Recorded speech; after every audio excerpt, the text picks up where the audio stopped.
Oh, man, it is a day. It is a day. I will have a positive attitude today, but it is a day. There's no question.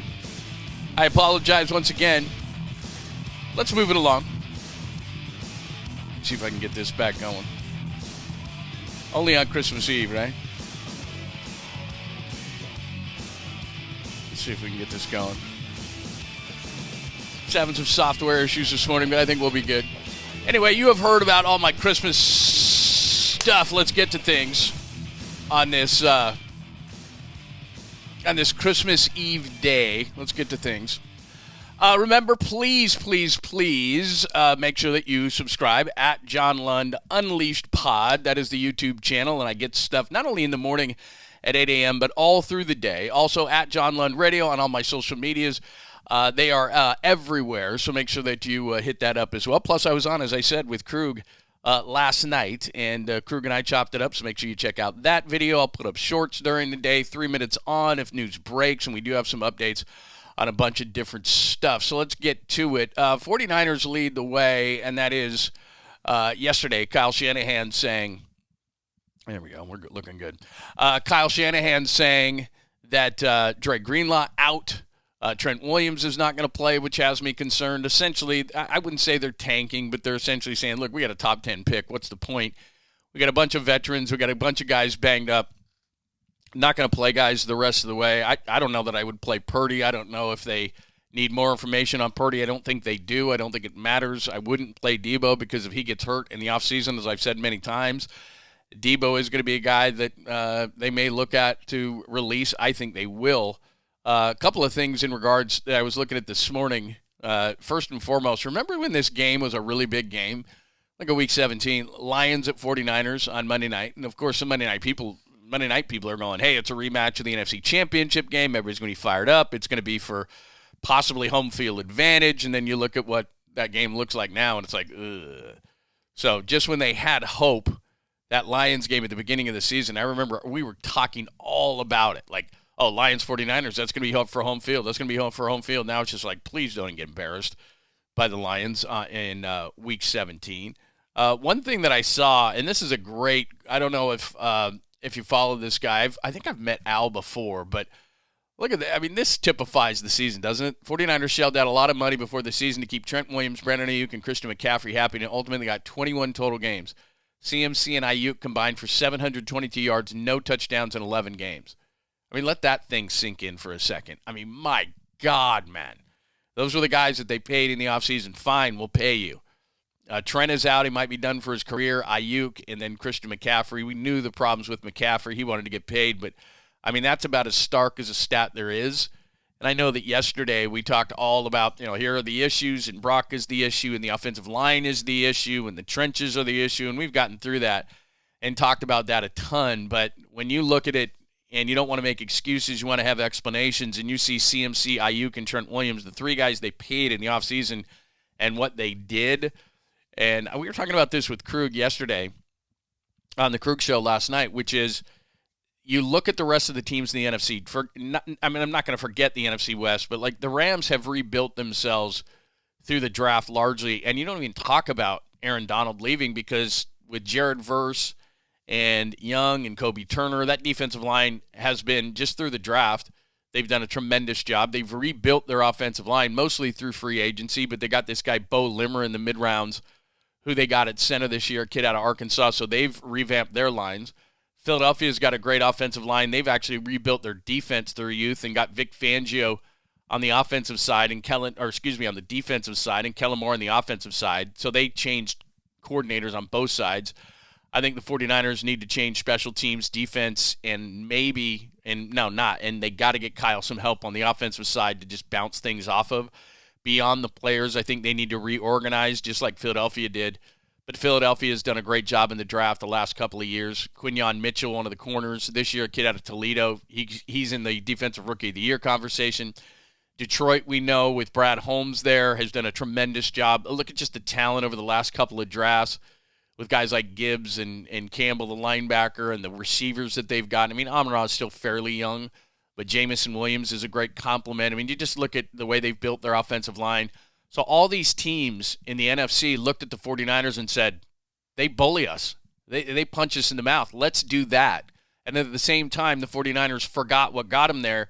Meanwhile, Philadelphia, Minnesota, Detroit, the Rams, the way that they've built their team is very 49er-like. We're going to punch you in the mouth. We're going to get better on the offensive and defensive lines. The young guys that all those teams have on the offensive and defensive lines. Detroit and Philly, one of the best offensive lines. Minnesota got lucky with a cast-off of the 49ers and Darnold, which we'll get into in a second. But, you know, if you look at everything and the way things are going to be, they'll probably have a top 10 pick. They're going to have decisions to make with Hufanga and Dre Greenlaw.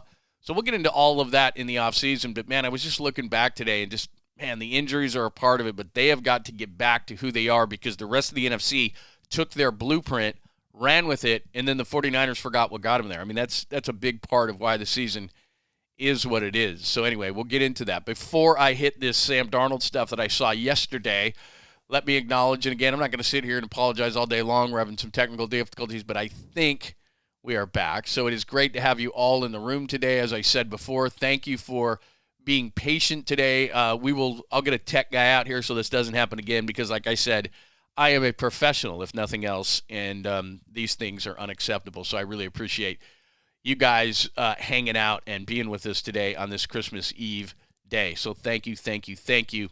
I just, like I said, in addition to the sports conversation today, I'd love to just know what you're doing. I'd love to know what your traditions are. You visiting grandma. What do you do? I love the holidays, man. I know that for some people it's difficult. I got a great family. I'm very, very blessed and lucky. So anyway, love to know what you're doing. And yeah, it's Greg Papa, the tech guy. Boy, Papa, as far as tech is concerned, yeah, that's not his bag. I mean, I know enough to be dangerous. This should not reflect poorly on me, but it does, man. Ultimately, it's up to me. By the way, the one thing I forgot to mention, my wife surprised me with a bunch of Unleashed gear. The hat, I got some T-shirts back here, I think. Oh, they're way too far. I'd have to get up for that. I'm going to do it anyway. Hope I don't spill my water. But I'll be making these all these things available. But, yeah, she just came home yesterday and said, look, man, I got T-shirts. There, I move it. We got T-shirts, we got hats, all sorts of stuff. She ordered all this stuff, trucker hats, all this stuff. So I'm like, yeah, right on, man. For the dedicated people, I'm going to make sure that I get this stuff out to you. So make sure you hit me up, private message me, whatever it takes. We'll get you some gear on the house because you have been the people who have stayed right at the beginning, and we're going to blow this thing up. But pretty cool, man, that we got all this stuff going on. My wife just came home, and here's a box of stuff. She's like, here you go. Just ordered this for him. I'm like, that's pretty cool. So good, supportive wife. All right. Can Greg Papa change a car battery or batteries to a smoke detector? I think he could probably do those things, but yeah, he's not the best with technical kind of a thing. Because I mean, as you well know, he was at home probably 90% of the time, and if he just had to switch the thing on, no problem. If there were any kind of technical difficulties, I was probably doing that hour by myself. I mean, that's just what it was. It was absolutely crazy, man. Yeah, absolutely, Jeff. We'll get it to everybody. Counterfeit gear. Could be. Who knows? All right, let me play a little stuff for you. And I know I'm a little Darnold obsessed, but I don't think Sam Darnold's going anywhere. Talked to a couple of people in Minnesota yesterday, and we were just exchanging Christmas pleasantries, but then we got into Darnold, and I've thought this over the last couple of days. Maybe a perfect case scenario for me, especially, again, I'm looking at I've been looking at Darnold for a long time and thinking to myself, okay, they replaced Darnold. He's a lot less. You trade Purdy. We've done Tankathon before. The teams outside of the top two, now it's the Giants. They're going to take one at one. The Raiders are going to look to move up. There's a bunch of teams, Tennessee, Cleveland, the Jets. They're all in there and need a quarterback. And my fantasy thought was you trade Brock Purdy, and then you get Sam Darnold, and Sam Darnold's going to be cheaper. Heard yesterday potentially Adam Schefter was saying like $40-50 million because I was thinking that he was going to get the Baker Mayfield deal, 3 and 100, but now they're saying like 3 and 120, something like that. The way he's played, he made a couple of throws in that Seattle game where it was like, are you kidding me?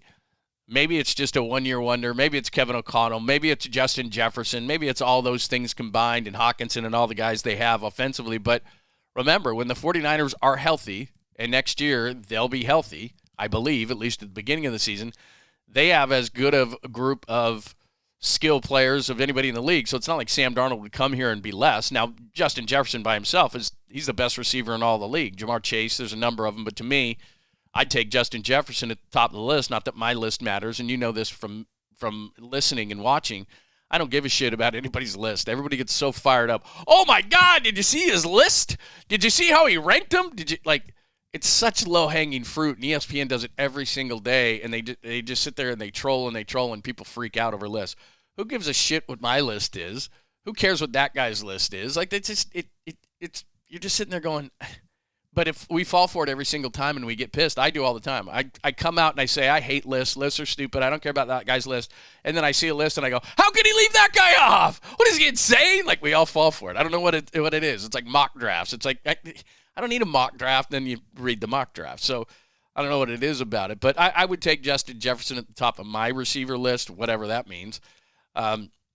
So Darnold is absolutely, and he's had a good offensive line, and so he's benefited from a lot of things, but I think he would benefit from a lot of things if he was a 49er as well. But now I'm seeing that this money is just going to be too much, and they're probably going to have to go to Brock because I just don't see an alternative. Here is Adam Schefter yesterday talking about the kind of money that Sam Darnold could receive, and I think he's going to stay a Viking despite the fact that they have J.J. McCarthy waiting in the wings.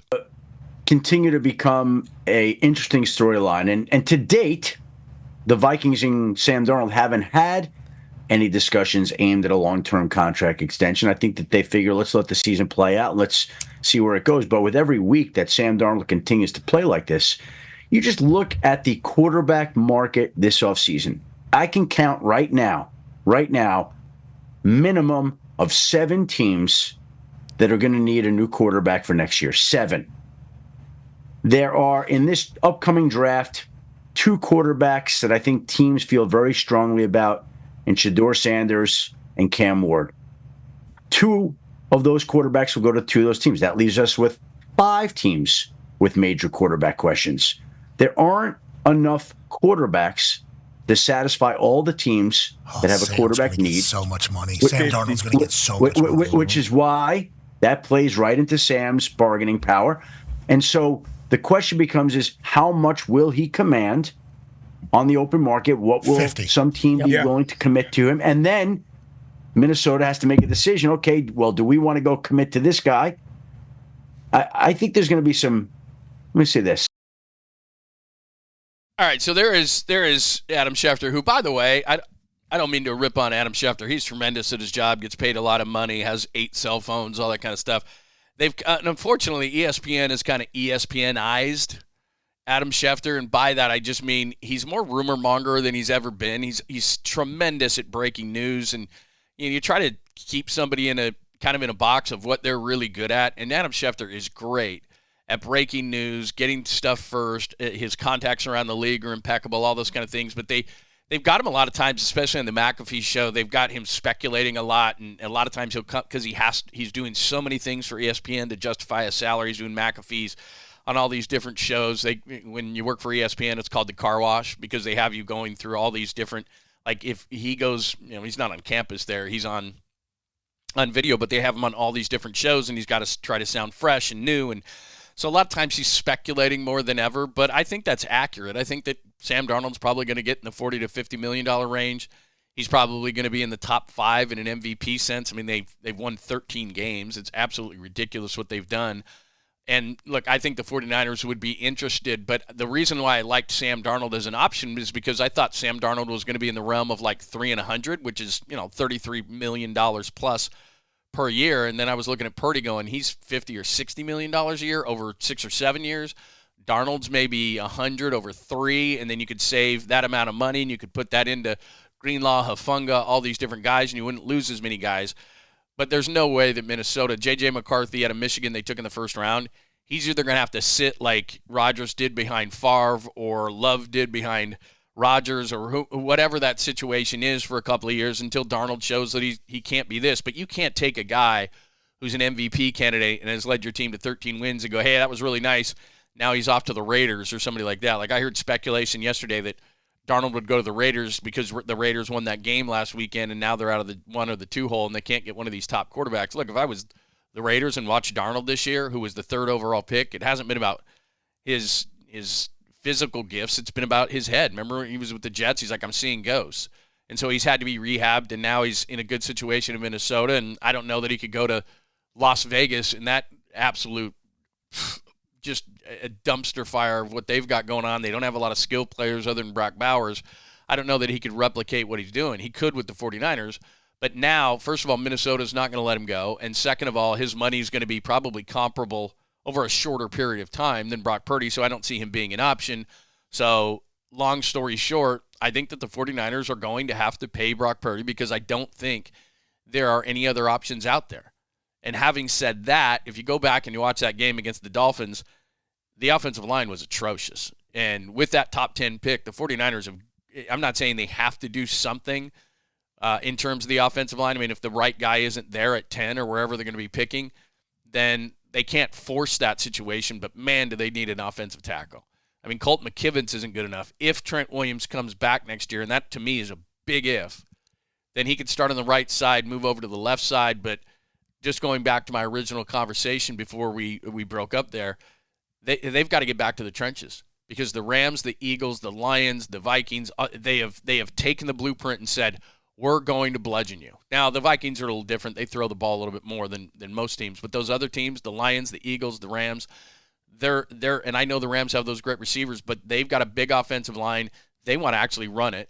McVay does, and that's the same misconception that you have with Kyle because if you look back at the game against the Dolphins, it was another 18-run, 40-pass day for the 49ers, and we all know that they're not going to do that. So they've got to get back to doing that.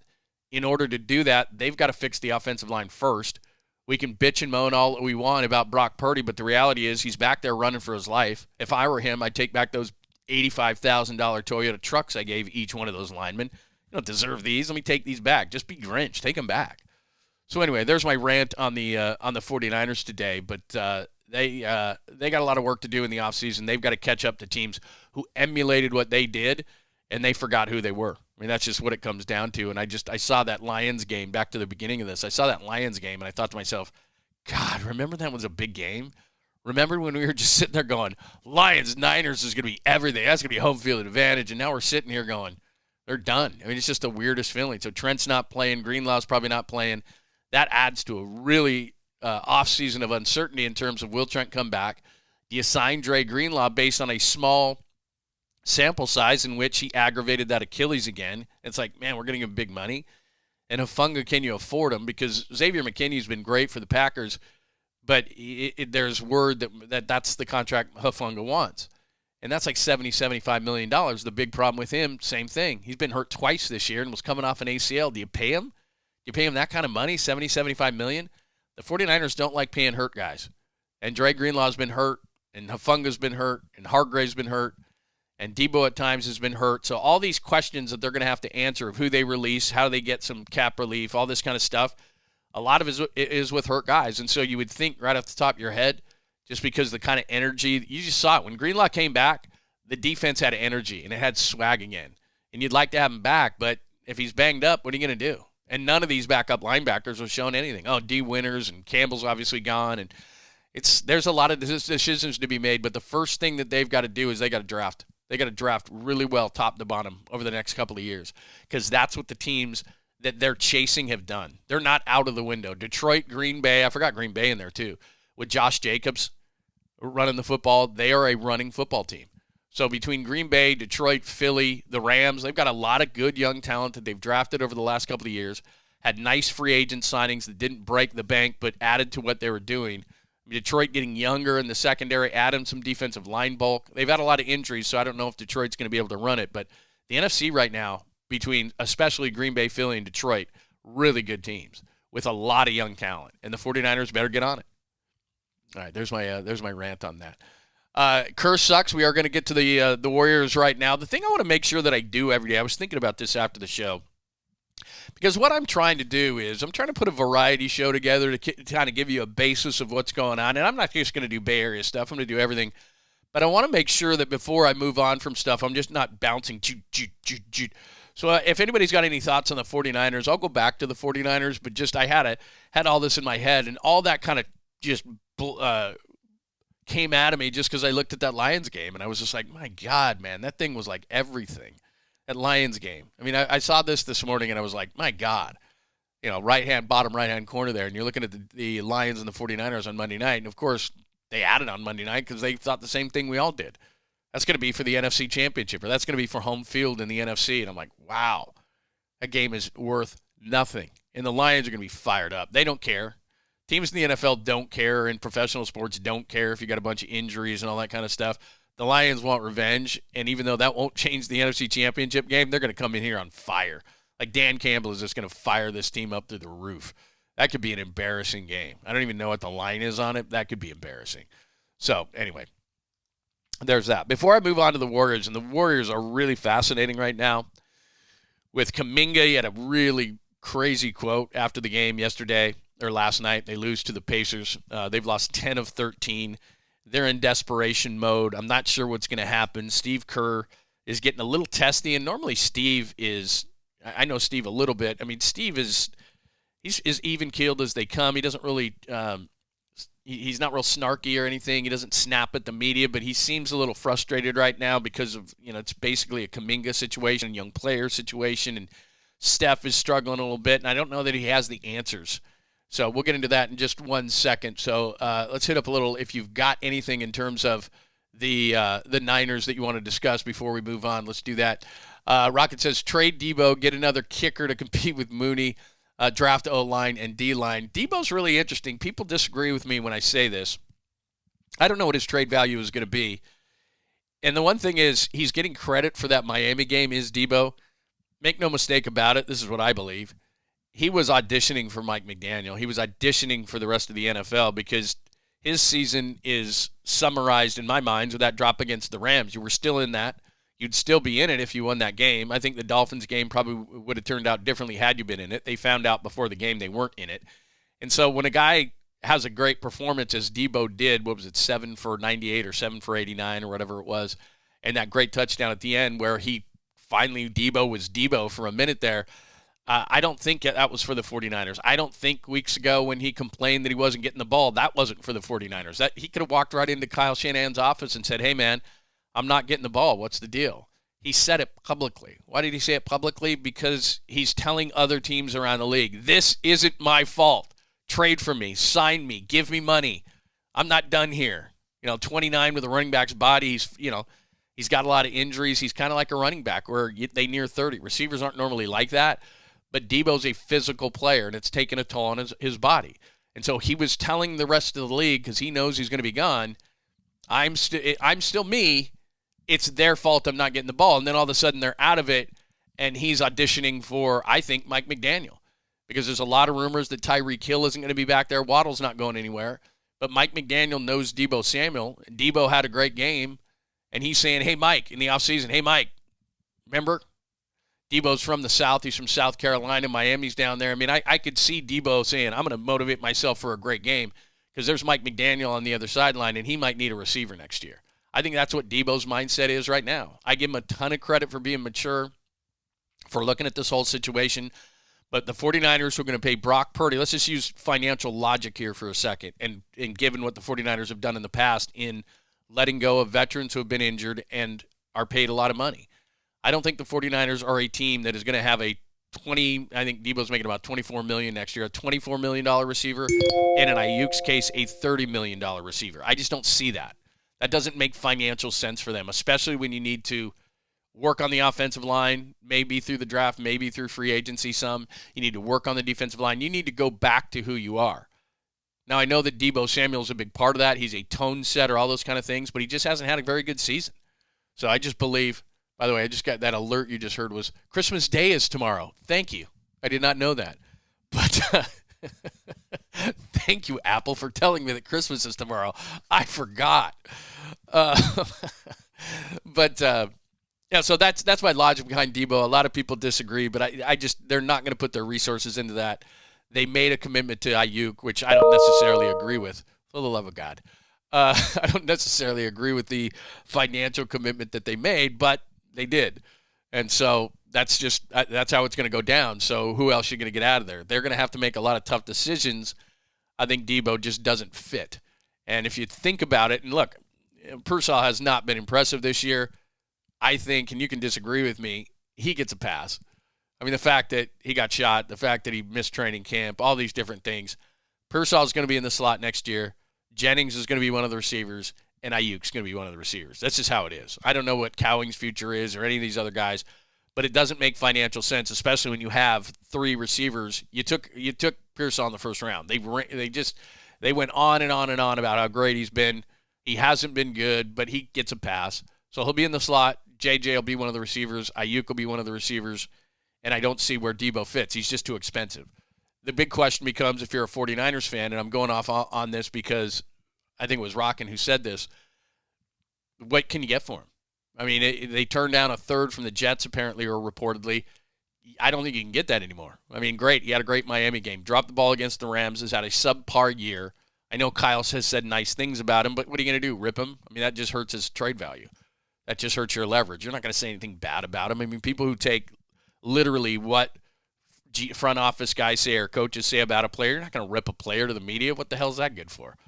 Deebo knows where he sits within the organization. I'm sure they've talked to him about it. And like I said, I think he's had a very mature approach about it, but he's not going to be around. I just don't see it. It just doesn't make financial sense. All right, so there's my Niners stuff for today. What do you think? I still think Deebo's back because of the dead cap. Tacky, you're not wrong. I mean, but the one thing that you see around the league that you haven't seen over the years, but you see it all the time now, Russell Wilson, with the Broncos is a great example. They just ate $50 million. They just said to hell with it. The cap keeps going up and up, which means 2 things. A, they could afford to release Deebo if they needed to or wanted to or trade him. Or, like you said, because the cap keeps going up, maybe they can afford to keep him. But with Brock's deal and decisions on Hufanga and Greenlaw and a lot of these guys, plus they're going to have to redo things in free agency. I mean, they're not only going to have to hit in the draft, which, as I've said ad nauseum today, the NFC teams who are at the top of the conference have done, but also just due to the fact that they're going to have to bring in some guys. This is not going to be, okay, here's Pooney, Trent Williams might retire. You need a left tackle, a left guard, a right tackle, and a center. Honestly, they need 4 of 5 positions. Banks is a free agent. I don't see him coming back. Brendel's on the ground constantly. Missed a couple of blitz pickups against Miami. He's far below average. Colton McKivitz, don't get me started. I don't care what the numbers say about McKivitz. He's not good. There's constant pressure coming from his side all the time. And so where's Brock supposed to go? I mean, to defend Brock, even though I've said, hey, I'd rather have Darnold at a cheaper price, go back and watch the Miami game's a perfect example. They're getting pressure from the middle. They're getting pressure from the right. There's guys missing assignments. I mean, it was ridiculous. Like Kyle after the game, at this point in the season, how is that happening? How are you just so discombobulated along the offensive line where continuity, I agree, is everything, and they got guys coming in, going out, second, third string guys? There's no question. It's not an ideal situation, but this isn't new. Even when they were healthy, they can't run the ball. They can't bash anybody in the mouth like they used to, and they can't pass protect. What do you say you do here? I mean, that's a problem. It's a major problem. Hey, Pine Needle, what's going on? Trent is going to try to and hang on because he wants to break the All-Pro record, but I think he can't stay. He needs to retire.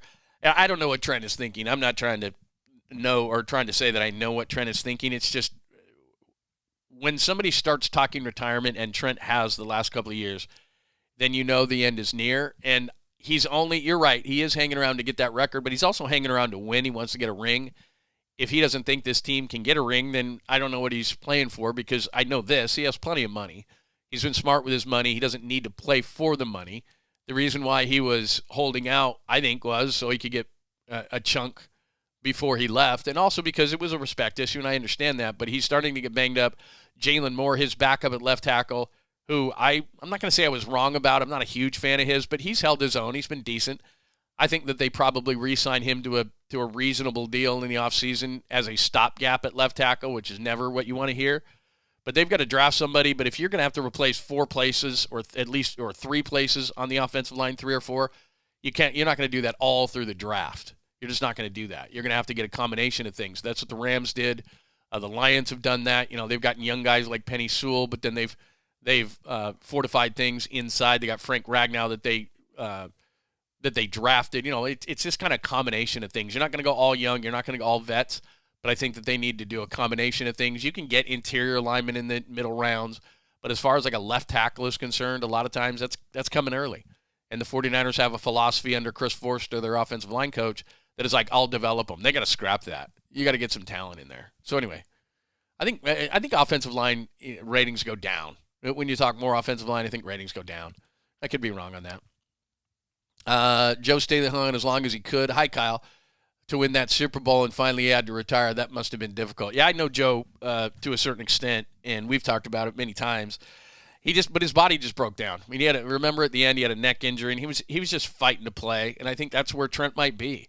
We're still like and remember, Trent wasn't in training camp, so he didn't beat himself up there. Trent doesn't practice a lot during the week. I mean, he doesn't put on the pads and bash guys. So, they make it easy as they possibly can on Trent. But you get to a certain age, and it's like, man, you still got to play left tackle, and you're getting in car crashes. And, when you're struggling to play every week and the ankle just hasn't come around, that's where Joe he's told me that. That's where Joe was just like, man, I just couldn't, my body was telling me it was the end. And you may want to keep going and keep going and keep going, but it's not like, Brady at 45 wasn't getting hit. He was getting rid of the ball. Trent Williams plays left tackle and has to bash people in the mouth. Now, Jason Peters has hung on, Seattle, Philly, and those kind of things, but he wasn't playing full time. So, look, I'd love to have Trent come back. Even at his age, he's their best option, and therefore you can say, okay, a left tackle or at least above average, if not better than that. And then, Pooney's at right guard, and now you need a left guard, a right tackle, and a center. I really think they need a physical center. They don't move anybody inside anymore. And again, to defend the backs a little bit, they have three, I think, good backs. I mean, McCaffrey, we'll see what he is. He'll bounce back.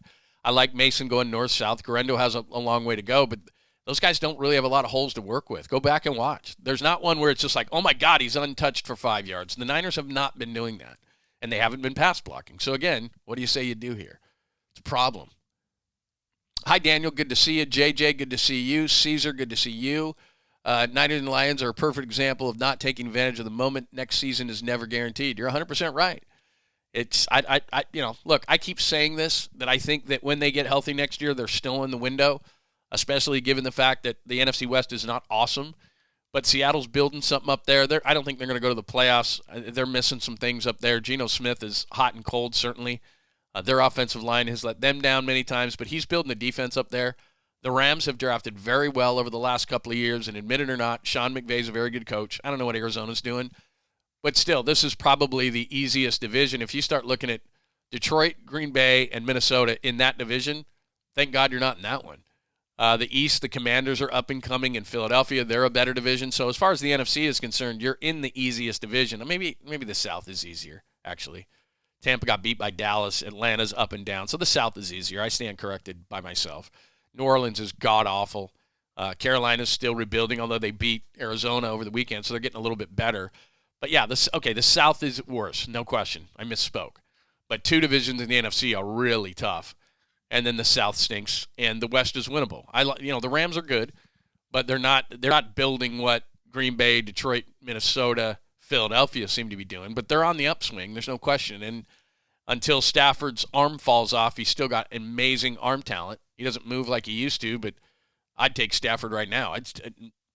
Stafford's older, I get it. But, in terms of just playing right now, I'm not talking 10 years down the line. Stafford's better than Purdy. He's won games. He's got tremendous arm talent. When he's got healthy guys around him, they built him an offensive line. He's a pain in the ass for the Niners. There's no question about it. Let's see. Daniel says, the one reason I'm not ready for a full rebuild is that somehow Kittle is still in his prime. I thought he would age poorly to how physical he played. Daniel, thanks for bringing him up. If they had an MVP vote, he'd be their MVP, and there's no question about it. And it's not only what Kittle has done this season, it's just the attitude in which he's done it with. And I've told you this before, and it's 100% the fact. A couple of years ago when George was going through a lot of injuries, George doesn't have an off button. He can be a handful for the organization. And so they were kind of like, do we keep this guy? He's 31. He was one of the guys that, if we were talking about guys that we're going to leave the organization based on the money that they make, and tight end's not an elite position as far as finances are concerned. But what Kittle does for this team, the blocking, the catching, the fighting through injuries, just the utmost positive attitude all times, they need him. They can't let him go. He's had one of his best seasons ever. He's a no question first ballot Hall of Famer. He's one of the best complete tight ends in the history of the game, and I'm not overspeaking that. Blocking, catching the football, all the kind of things that George Kittle does, and then the attitude. Between him, Fred Warner, Demo Lenore is starting to get a voice. I mean, there's a number. Bosa's a little bit more quiet. Trent obviously is a tremendous leader. I mean, they've got these guys, and just to your point of not ready for a full rebuild, they don't need a full rebuild. Again, health-wise, they have good skill position players. Brock is Brock. I think he's going to make better decisions next year. I think part of the reason Brock has struggled, and his elite trait is his decision-making, the quick decision-making, smart, keeping the Niners out of danger. I think that if you watch, especially the last few games, Miami's a perfect example. He just is trying to do too many things, and Brock is not that kind of a guy. He's not Patrick Mahomes. He's not Josh Allen. These guys that are just magicians back there, and that's not a rip on Brock. It's just this is who you are. So stay within those parameters. Stay within that box. I'm not saying don't scramble, but I'm saying the throw down the sidelines against the Rams when you didn't even see it and Jennings was bracketed, that's just stupid. There was check downs. You needed a field goal. There was 5 minutes left in the fourth quarter. There were at least 3 open players underneath. Take that. You got to take that. Against Miami, he scrambled out a couple of times. In the past, Brock either throws it away or scrambles out of bounds. He's trying to make plays and creates a turnover. The interception he threw at 22-17 in the fourth quarter, he's got Calais Campbell in his face. He throws this ball. There's no way. Now, look, Jennings, we don't always know what the route is. Jennings kind of rounded that route out rather than a tight cut, and then the defensive back was able to cut in front of him. So that might have been on Jennings partly as well, but it was first down. You're down 5. There's a minute 52 left in the game. You don't have to make that throw. But I think in his head, with everybody missing, I got to do more. And that's just not Brock. And you know this because we talked about it yesterday, his first 20 games, he was 17-3 with an elite touchdown to interception ratio. His last 20, he's 10-10. Now, again, I hate that quarterbacks get assigned a win-loss record and nobody else does. It's not fair. But in that time, Brock is throwing more interceptions, fewer touchdowns. He's taking more risk when one of the reasons why he got the job in the first place is he didn't put the 49ers in bad positions. And now he's doing it time and time again because with things deteriorating around him on both sides of the ball, he knows he can't trust the defense as much. He knows he can't trust the offensive line as much. He's just trying to make plays that a lot of times aren't there. And so can Brock get back to the mentality of, I just got to do my job and be smart with the ball and make those decisions, those good decisions I made early on? Yeah, I think so. So sometimes I think he just tries to do too much. And I think he's trying to do too much because he sees around him that maybe he needs to. But that's actually the opposite of what needs to happen. But if you're not running the ball and you got guys who are out of the lineup and they don't have elite run after the catch ability, then he's trying to kind of force things, which is creating more turnovers, more issues, and that's a problem. So give me your thoughts. What else? There's some good tackles. I don't know. We'll ask Krug about it as we get closer. Daniel, good to see you. Merry Christmas Eve, Johnny. Yeah, thank you very much. By the way, if you just joined us, we had some technical difficulties, but we seem like we're fine now, although that's just going to jinx it, and we're probably going to be dead in the water in 3 seconds. But thank you so much for joining us. Happy Christmas Eve to you.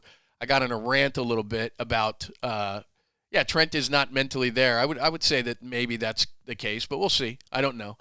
I hope Santa brings you a bigger screen. You're off to a great start. Thanks, senior softball. We'll get this. There were some glitches this morning, but hopefully it looks pretty good. What else do we got? All right. Pearsall was a reach. Yeah, we'll see, man. Doors fan 91, good to see you. Yeah, I don't have anything. I don't know what Pearsall is going to be. I mean, I liked him in college. Good morning, 49ers Red Zone. Merry Grinchmas. Merry Grinchmas. Yeah, I probably shouldn't have started with this cover today. It's just kind of how I was feeling.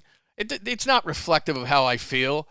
But, like the Warriors right now have lost, 10 of their last 13. The Giants, it was great to get Adamas. We got all excited, and then it's like, what's going on? I got an update on Corbin Burns, by the way, and Roki Sasaki. And then I got some Niners there. They're getting cold for Christmas, too. So, I don't know. Maybe that was just too much, the bah humbug thing. But, this is kind of how it's feeling right now, right? Where it's like, God, what are we, just like cursed? I mean, we had so many good years, Warriors are winning championships, Giants are in it, Niners are red hot. I mean, we had a point there where this was a red hot sports town, and now we're looking at it going, damn, the Warriors are back in the play-in. Damn, the Niners are, a top 10 picking team, which they probably need to be. And damn, that was cool getting Adamas. What else you got, Buster? We get greedy, so Cole Christmas. I know. See, look at people are going Scrooge, and they're calling, all that kind of stuff. But it kind of is. That's how I felt. I was like, what am I going to do for the cover of the show today, and I thought to myself, well, it kind of looks like this is what it looks like. It's like Santa's got coal for us, man. I was like, come on, big guy. Can't you get us somebody else for the Giants? Can't you get some kind of what's the draft going to bring? Can we get something there? Can Steph get a little help here? Anyway, that's how I felt this morning. I apologize. I should be better.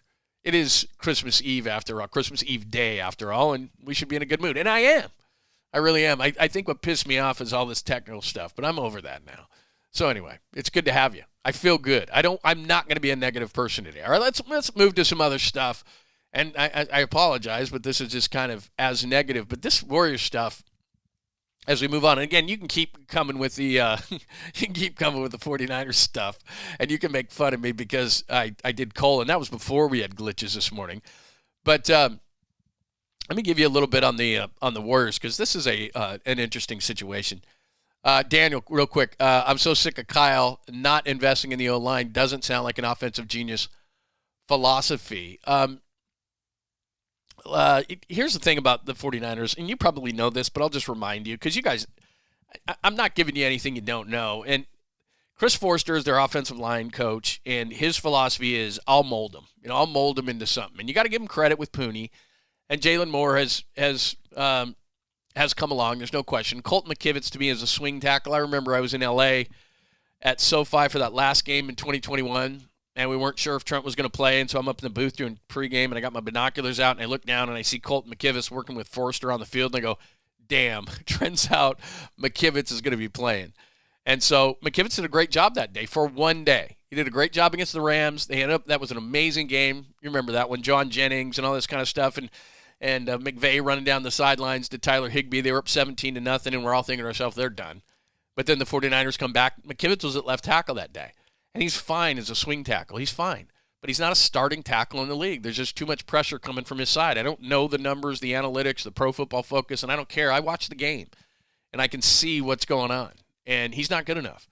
So to me, that was just, hey, we think we can get a mauler at right tackle, or we think we can get by. They just can't do that anymore.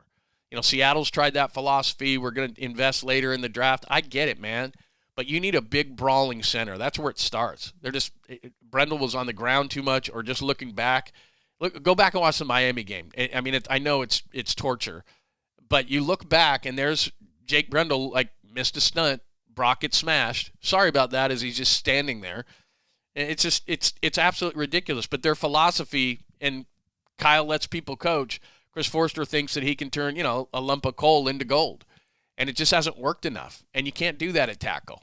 Trent Williams was the 4th overall pick when he came out. Tackle is not that way. Guard and center, okay. You can take some projects, but, man, you got to fix this thing right away. If Trent's gone next year, I don't know what the hell they're going to do on the offensive line. They're going to be desperate. They got lucky going from Staley to Trent Williams. That was amazing how they did that. That doesn't happen very much. All right. Good stuff. We'll go back to it. If we need to get back to it, we'll get back to it. But let me give you this weird stuff that's going on with the Warriors, and it is weird. So last night they lose again. There's the box score. 111-105 down the stretch, same old stuff, missing free throws, not executing down the stretch. As you can see there, I never blame Steph Curry. 2 for 13. I mean, he wasn't great. 2 for 13 from the field, 10 points, one of his worst games. A couple of days ago, didn't hit a field goal, one of his worst games.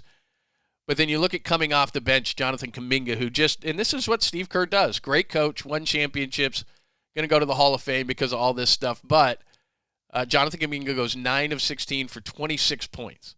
So Kuminga, the night after, and I'm going to play both of these for you, Steve Kerr kind of called out the young guys, Pajemski and Jonathan Kuminga, move the ball to Steph Curry. Steph Curry is a guy who is on our team, blah, blah, blah, and I'm going to play that for you. But that's essentially what is happening is, Steve Kerr was frustrated and said it, and then Jonathan Kuminga gets the message loud and clear. And then after the game, there's some quotes from Jonathan Kuminga that are just strange, that are just really strange. So it seems like there's a dynamic between the old guard and the young guard, and we talked about this yesterday. I'm not going to rip Steve Kerr, but just the facts are the facts. Kuminga seems confused, and I'll give you these quotes in just a second. James Wiseman never developed. Moses Moody, I think, always deserves more time. Every time he's on the court, he plays. He's got an old soul about him on the court. That's just Moses Moody. That's what he does. and he doesn't seem to make a lot of mistakes. He hits the open shots. He plays defense. He gets his hands in the lane. I don't know what else he has to do to get time on the court, but he doesn't get time on the court. So that's strange to me. So they haven't really developed the young players. So that's the background, as they lose their 10th and 13 games, and they're really struggling. So here is Steve Kerr, just to remind you. I'm going to play this for you, and then I'm going to play his message in the postgame where he seemed a little agitated, and he seemed actually agitated by this one. And then we'll get the quotes from Jonathan Kuminga. So they lose last night, but before that, this was after a win. This was after the Minnesota win. So take a listen to this. When you have Steph Curry on the team, you pass the ball, because you pass it 2 or 3 times, the defense is scrambling, all hell breaks loose. So it's a choice. We can either do that and win games, or we can shoot, a whole bunch of 15-foot contested shots in the middle of the shot clock and be a lousy NBA team. It's up to us, and we are hammering that point home with our team. Thank you. When I'm out there, when I'm open, I shoot it. If not, I make play. I don't really look too much into, I know we have Steph Curry on the court, and if he's open, I'm going to throw the ball to him. But yeah, I don't really look in too deep into those messages. All right, so that's after the Minnesota win. That's Podziemski. He's just saying that's basically a Clay answer. Look, I'm gonna shoot. I'm gonna do my thing. I know Steph is on, and then Podziemski had to come out and put out a statement on social media that basically said, I meant no disrespect. I love Steph Curry, all that kind of stuff. So again, a disconnect between the young players, the older players. It's a different generation of players. And so Steve's doing a little get off my lawn there. And then this is after, so that's after the Minnesota game. This is after the game last night, because Kuminga had the 26. So he's asked if Kuminga got the message loud and clear. Here's what Steve said last night after the loss to Indiana. I don't like.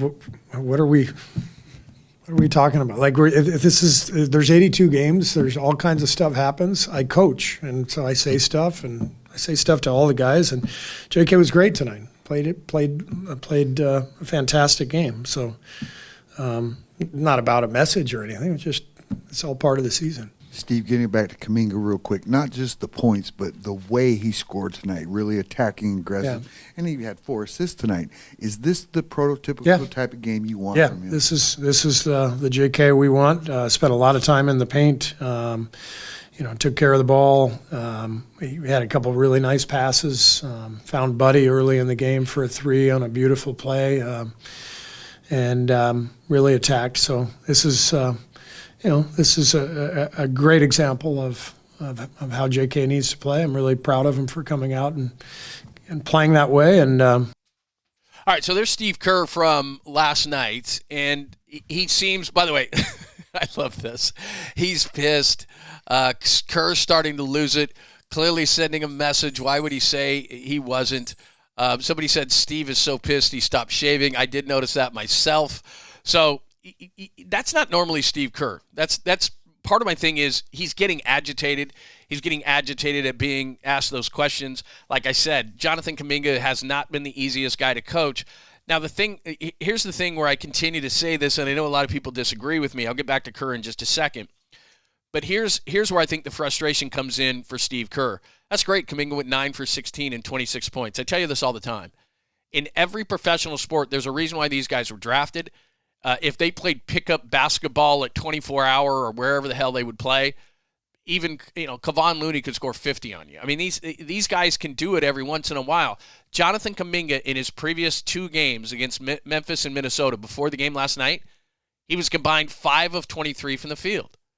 You've got to be consistent. It drives teams crazy. Hell, it drives fans crazy. I'm sure that it drives you crazy. Like, just what are you going to be tonight? Because 2 games previous, he was 5 for 23, and Steve Kerr had to lash out at him. Last night, he's 9 for 16 for 26 points. Okay, give me some middle ground there. Score 18 to 29, just so that when you go into the rotation, that you're going to be consistent. Now, I know Steph struggled with 10 points, and before that, he had a crummy game as well where he didn't even hit a field goal, but that's not normally Steph. You've got to be able to put guys in the bank. So for those who want to keep Jonathan Kuminga and say that he can be a consistent number 2, the word is consistent. You can't score 26 one night, get all the praise, and that's where I think the frustration comes in for Kerr. and then go 5 for 23 in the previous 2. And I'm like, where do I play you? When do I play you? Because Kerr said Kuminga's going to be the starter and Draymond's coming off the bench. But then he goes 5 for 23 and is largely ineffective. And you go, damn, we got to set a defensive tone. So now Draymond's got to come back in the game because he knows what Draymond's going to give him. At least defensively, at least effort-wise, all those kind of things.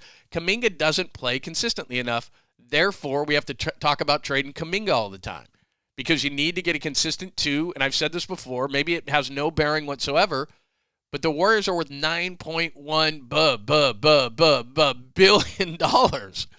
Why are they worth $9.1 billion, the biggest valuation in the NBA right now? Because Chase Center is the house that Curry built. And Joe Lacob could never repay him. So how can he repay him? Get me players who can get me as close as I possibly can to a championship before I go. That's the stated goal of the organization. So I like Kuminga when he's like he was last night. I don't like Kuminga when he goes 5 for 23 in the previous 2 games. He's not consistent enough. So then here's the kicker in this whole thing. And then let's get out to the chat line. And by the way, you can always hit me up at John Lund Radio on Instagram, on Twitter, on all those kind of things. If you're new to the show, and I see some new names in the chat room, which I really, really appreciate, thank you for stopping by. If you're new, you don't have to agree with me. This isn't that type of a show. If you disagree, I think it's great because I don't know anything. I don't know everything. I don't know anything. But the reality is I'm just trying to read it like I see it. And if you disagree, I'm totally cool with that. I love differing opinions where I go, oh, yeah, okay. That was stupid what I said. That was smart what you say. I don't think I know everything like a lot of people do in this world right now. So, but let me give you this. So here's the strangeness, right? He goes for 26. You feel great. Hey, they're starting to get it. Steve is not necessarily saying that he was sending a message, but he likes to see what Kuminga does. That's the JK we need, right? It's kumbaya after last night. Woohoo! Everything's great. Kuminga played amazing. So then Kuminga after the game says this, I'm used to it. From where I come from, you always got to be mentally tough. A lot of people that are playing, if they were in my shoes, they'll quit basketball. They'll need a therapist. They'll go through a lot of mental situations, but that don't affect me as long as I go out here every day and just play, be with my teammates. They keep encouraging me to be who I am every day. He's just conflicted. He's frustrated. I don't know that he's going to reach his immense potential here, but I don't think Zion Williamson's going to reach his potential in New Orleans. He's never wanted to be there. He wanted to be with the Knicks, clearly. He wanted to be on a bigger stage, which I've told you many times in the NBA. It doesn't matter where you're drafted anymore. You can be a global superstar from everywhere. That's just the way it is. Social media, all these different things. You can write your own story with all this kind of stuff. So anyway, give me your thoughts. I don't have to be right on that. I'm just seeing it every single day. You're hearing more about New Orleans. I don't think Ingram is that number 1 player. Put whoever you want. Kyle Kuzma, the different guys that are on the block right now.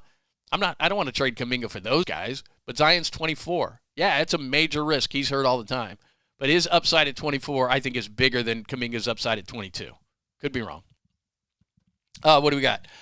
Younger than I thought. He's only 24. I mean, it's crazy. He played 1 year at Duke, blew the shoes out, and then came into the leagues. He's a real young, and he was young going into Duke. So, look, there's an opportunity there.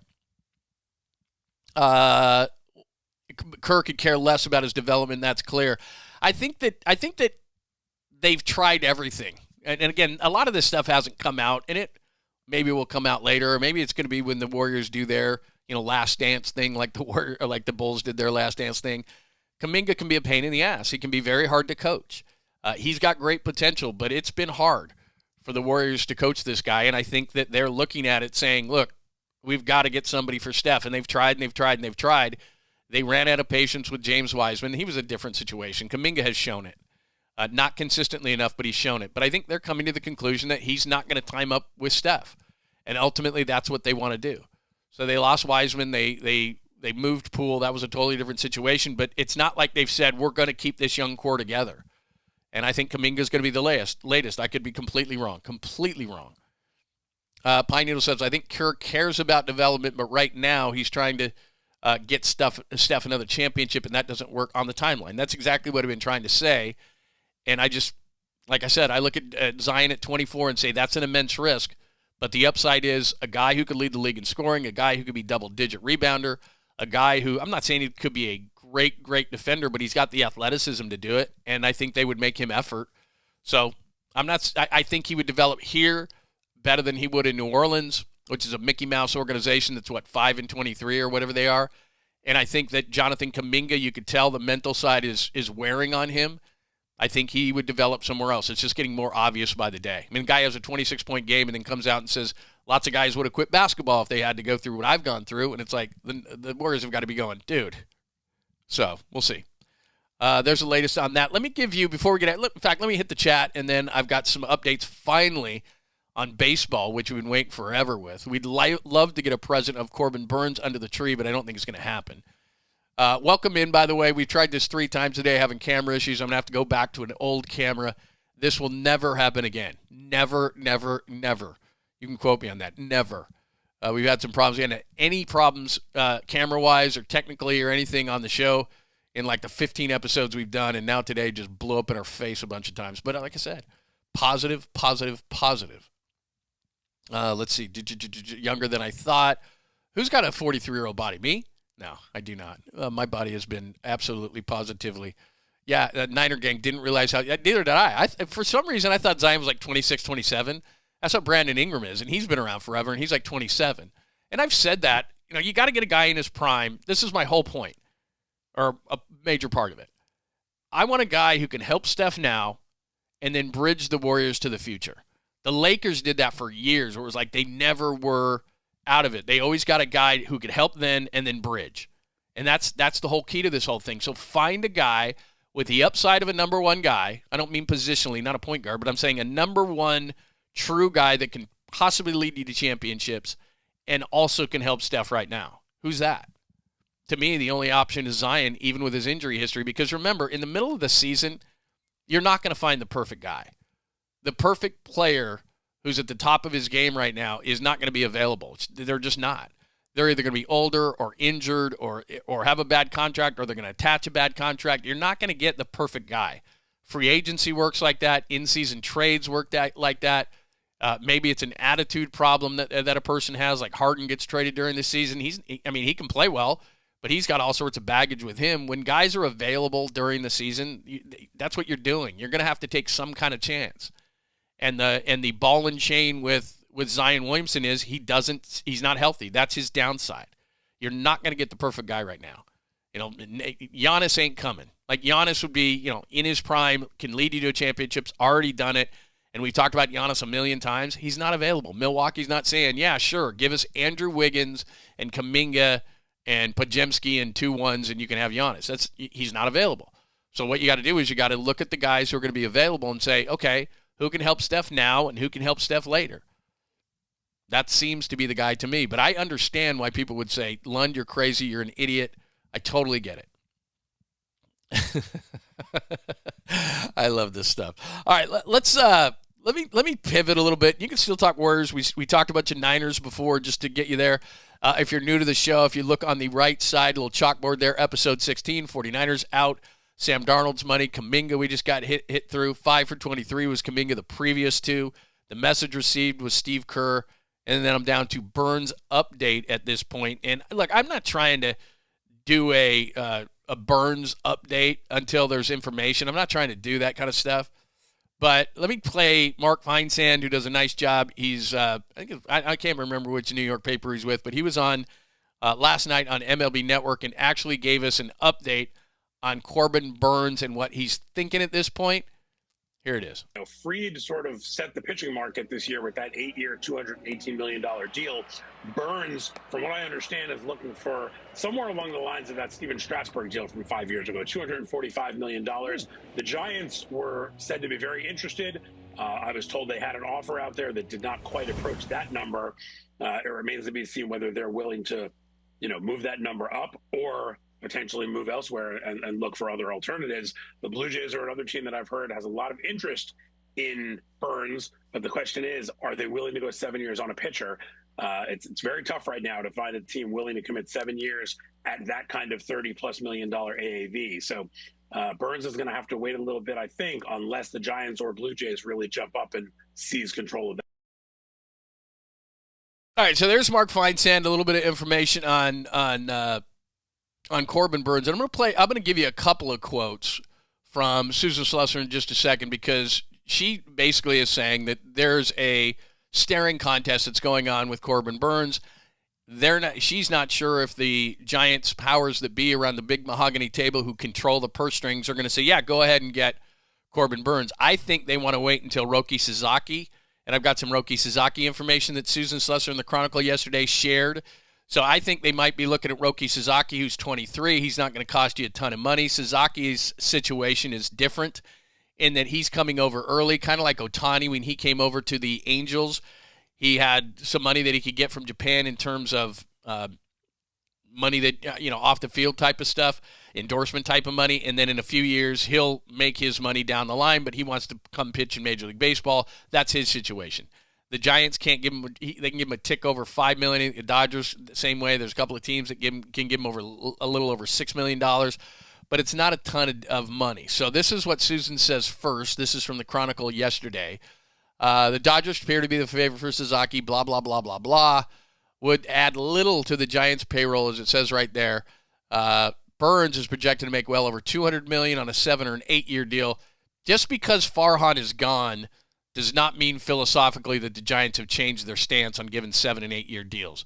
Where double digits now are not standard, I would say, but for your very good players like Juan Soto signed a 15-year deal, that kind of thing is happening right now in terms of position players, and now pitchers are wanting 6 and 7 years, and teams are saying, There are certain teams that will do it because they don't care. The major market teams, Yankees, Dodgers, etc., they don't get hurt by those deals. Or they do, but they can survive it. The Giants still cannot. The Giants do not want to give out 5, 6, 7-year deals. That hasn't changed. So Burns wants well over 200. They're saying $245 million over 7 or 8. They don't want to do that. It says, could the Giants, this is Susan Slusser, could the Giants add Burns and remain under $200 million? I don't think so. Maybe they give him high AAV over a shorter period of time, but that doesn't seem to be the case. And then the second one with Susan, this is interesting. The Giants ownership want to push the payroll above 200, blah, blah. And then you get into the Sasaki situation. It says it will be difficult to land. He's subject to international signing, which is $5.1 million. That's the most that the Giants can give him. They'll go to whichever team makes the best pitch. Joel Wolf is his agent.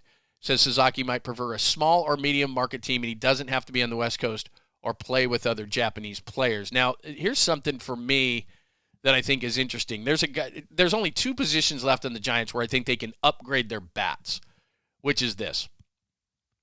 Second base, they're going to go, I think. Second base, I think they are set at second base. Shortstop, Adames. Third base, obviously Chapman. Catching is going to be Patrick Bailey. Left field, at least at the beginning of the season, Ramos. Hopefully he can be the first half guy, not the second half guy. Jung-Hoo Lee is going to be in center field. So that seems to be Fitzgerald is at second base. So that leaves first base, where they reportedly want to trade Lamont Wade Jr., and right field, where it's Yastrzemski. Now, maybe it's not important for him to be on the West Coast, but a lot of Japanese players want to play on the West Coast. And maybe it's not important for him to be with other Japanese players. I don't know. He had tragedy happen to his family. He doesn't trust the media, which is the whole thing on the media. But a lot of players, Japanese players, want to play on the West Coast. Well, you got Yu Darvish with the Padres. Obviously, you have Ohtani and Yamamoto with the Dodgers.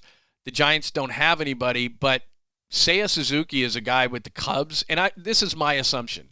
I think he would want to play with another Japanese player, especially because he's very weary of the media. And Seiya Suzuki's been in the league a long time with the Cubs, a few years at least. He was injured last year, but is an above-average defensive right fielder. Hit over 20 home runs, knocking in 70 runs. He's a solid right fielder. He would be a very good upgrade to Mike Yastrzemski. Yastrzemski could be a fourth outfielder or traded. He's got a salary this year around $10 million, 9.75, I think is what it is.